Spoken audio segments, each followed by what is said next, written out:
بسم الله الرحمن الرحيم.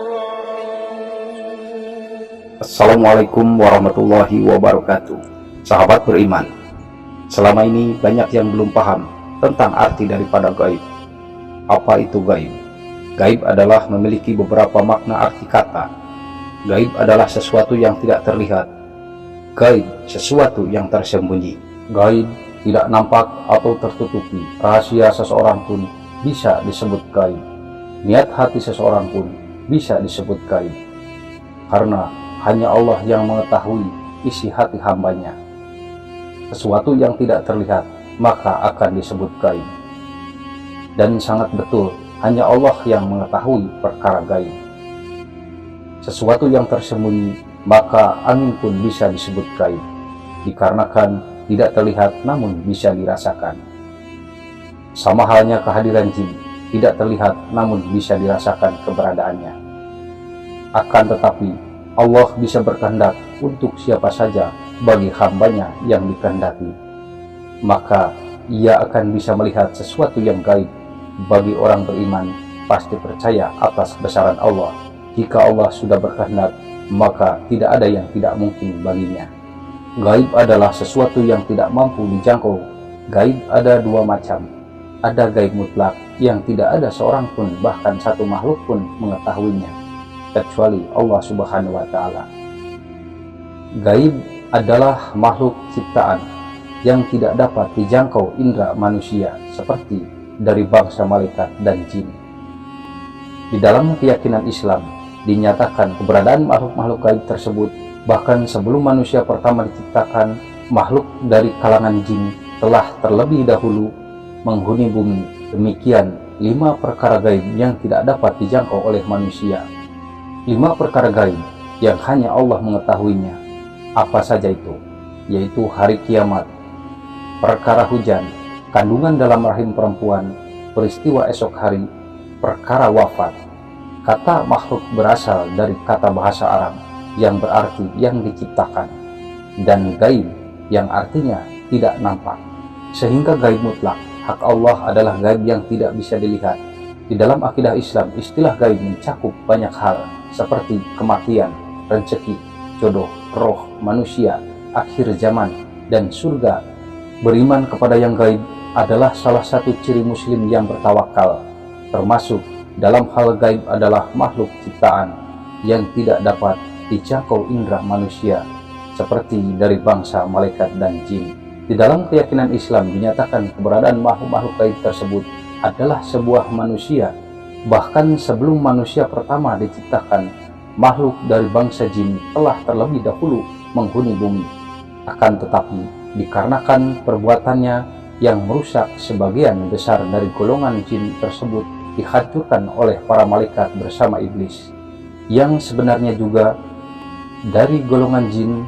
Kemudian Allah menciptakan manusia untuk menjadi khalifah di bumi, yang di kemudian waktu manusia dan jin hidup berdampingan di bumi bersama hewan, tumbuhan, dan benda karakteristik makhluk gaib. Dan perbandingannya manusia, di antaranya malaikat diciptakan sebelum jin, dan jin diciptakan sebelum manusia. Malaikat diciptakan dari cahaya, jin diciptakan dari api, dan manusia dari tanah. Ketiganya memiliki jasad, jasmani.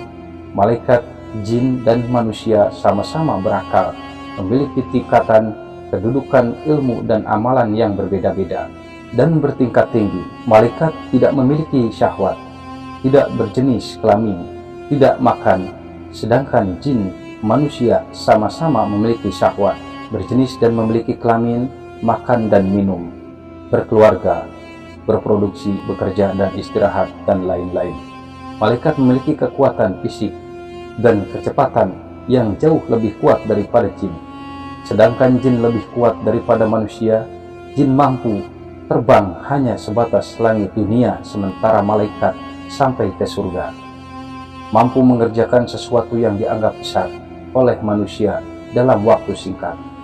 Kurang dari semalam, satu sekejap mata, misalnya membangun bangunan atau pola raksasa di ladang. Para malaikat lebih utama dari para jin, baik dari sisi penciptaan, bentuk, perbuatan maupun keadaan. Populasi malaikat memiliki jumlah yang sangat banyak, melebihi jumlah jin, manusia, dan hewan. Malaikat diciptakan dengan tabiat selalu taat dan tidak pernah bermaksiat kepada Allah, dan disifati dengan sifat-sifat yang terpuji. Sedangkan jin dan manusia diberikan pilihan dan kehendak untuk taat atau ingkar.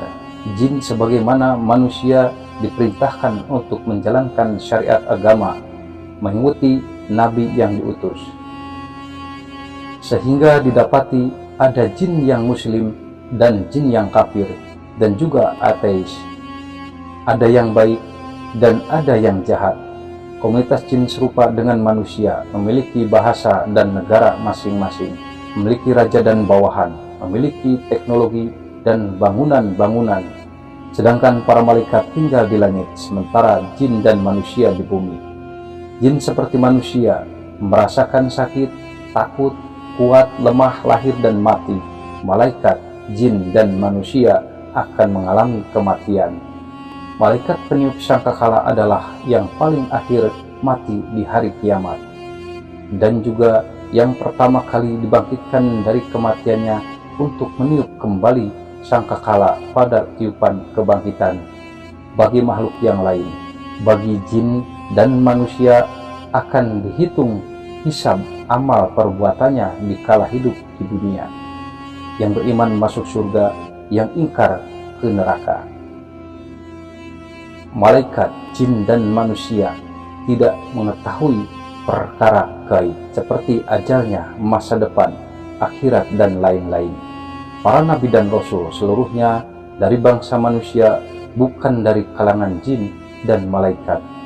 Interaksi makhluk gaib dan manusia, para malaikat bertugas mengurus urusan manusia, jin, hewan, dan apa saja yang diperintahkan padanya. Setiap manusia memiliki qarin, yaitu pendamping dari kalangan jin dan malaikat.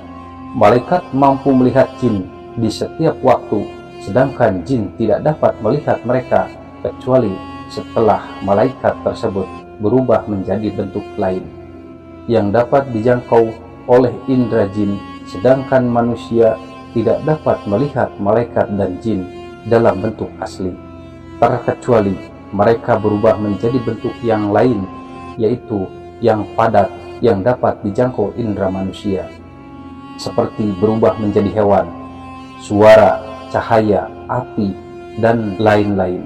Benda terbang tak dikenal, bahkan meniru rupa manusia yang sudah meninggal maupun yang masih hidup, dalam alam nyata maupun alam mimpi. Keledai dan anjing mampu melihat bentuk asli jin di malam hari. Jin mampu menjalimi, mencuri harta, membalas dendam, menculik, dan membunuh manusia. Sebagaimana manusia juga bisa menyakiti dan membunuh jin. Jin menjadi lebih lemah ketika menampakkan diri sehingga manusia dapat melihatnya, yang berarti juga dapat memukulnya, bahkan membunuhnya. Maka ketika jin keluar dari alamnya menuju alam manusia dan menampakkan diri, sama halnya seperti ikan hiu yang di lautan naik ke daratan.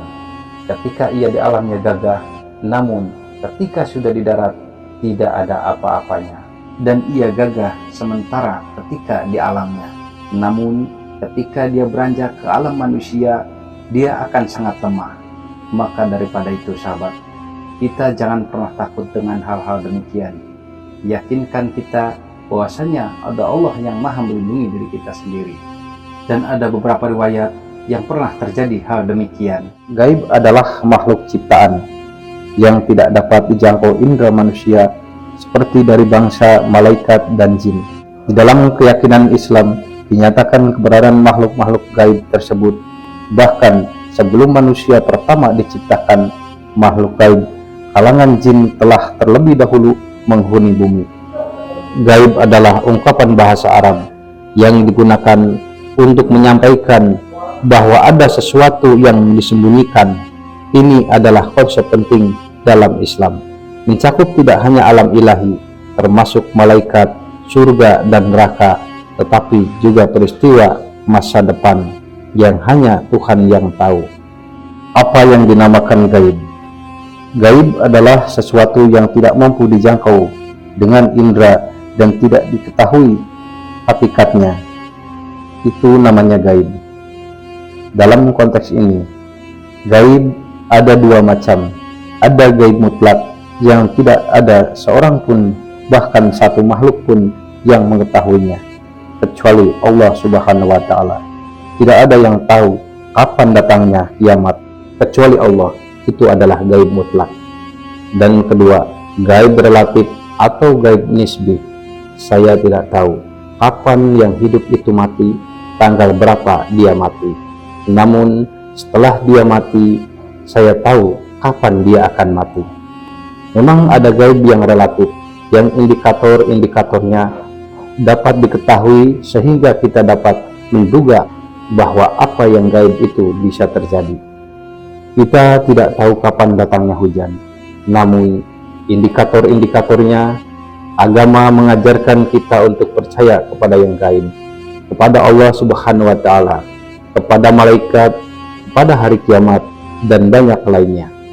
Dengan gaib, kita menjangkau apa yang tidak terjangkau oleh panca indera kita, yang tidak terjangkau oleh kepanjangan tangan kita. Kesadaran tentang gaib menjadikan kita melihat wujud ini jauh lebih besar dan lebih luas daripada wilayah kecil yang dijangkau binatang. Dengan percaya kepada gaib, kita akan menjadi tenang, karena kita percaya ada Tuhan yang kita percayai Maha Kuasa, Maha Baik, karena kita percaya pada Tuhan yang Maha Gaib. Tentang arti daripada gaib. Apa itu gaib? Gaib adalah memiliki beberapa makna arti kata. Gaib adalah sesuatu yang tidak terlihat. Gaib sesuatu yang tersembunyi. Gaib tidak nampak atau tertutupi. Rahasia seseorang pun bisa disebut gaib, karena hanya Allah yang mengetahui isi hati hambanya. Sesuatu yang tidak terlihat maka akan disebut gaib, dan sangat betul hanya Allah yang mengetahui perkara gaib.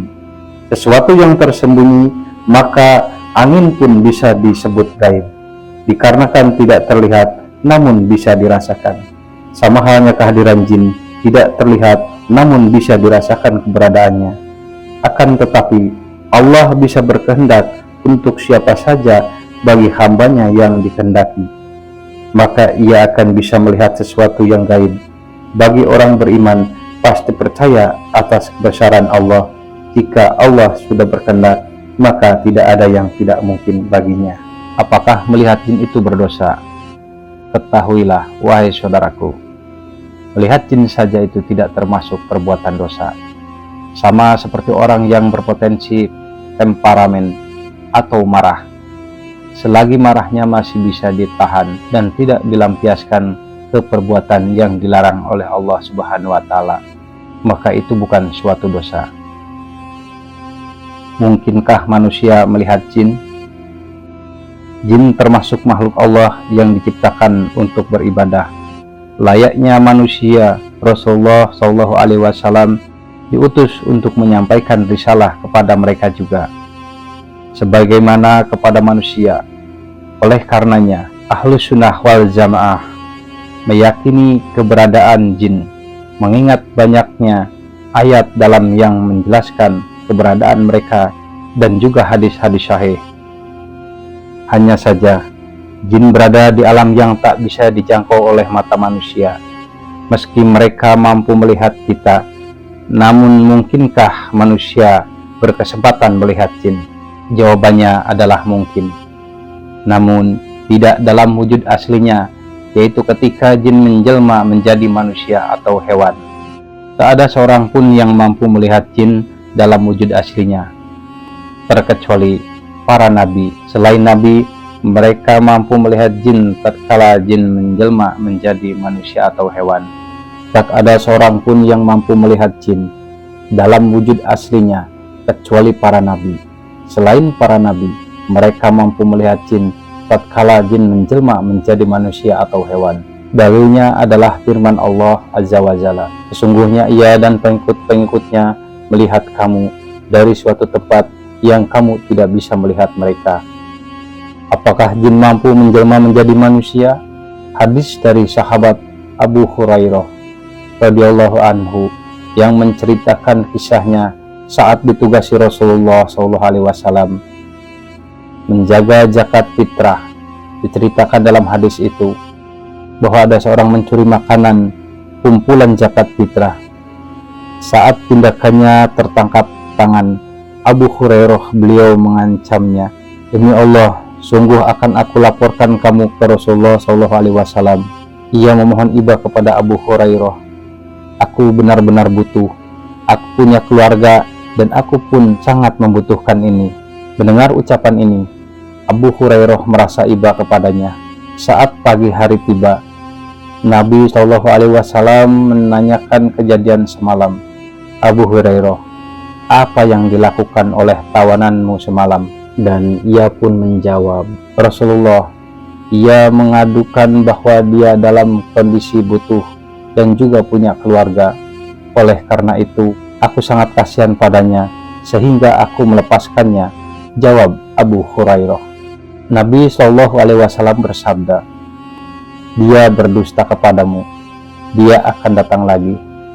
Dan ternyata ucapan Rasulullah SAW, orang itu datang kembali dengan alasan yang sama.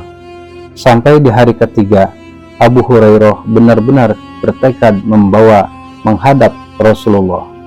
Karena dikuasai rasa takut, ternyata kemudian orang itu malah mengajari Abu Hurairah sebuah zikir yang bila dibaca saat beranjak tidur, maka Allah akan mengirimkan penjaga dan setan tidak akan sanggup mendekati sampai pagi hari.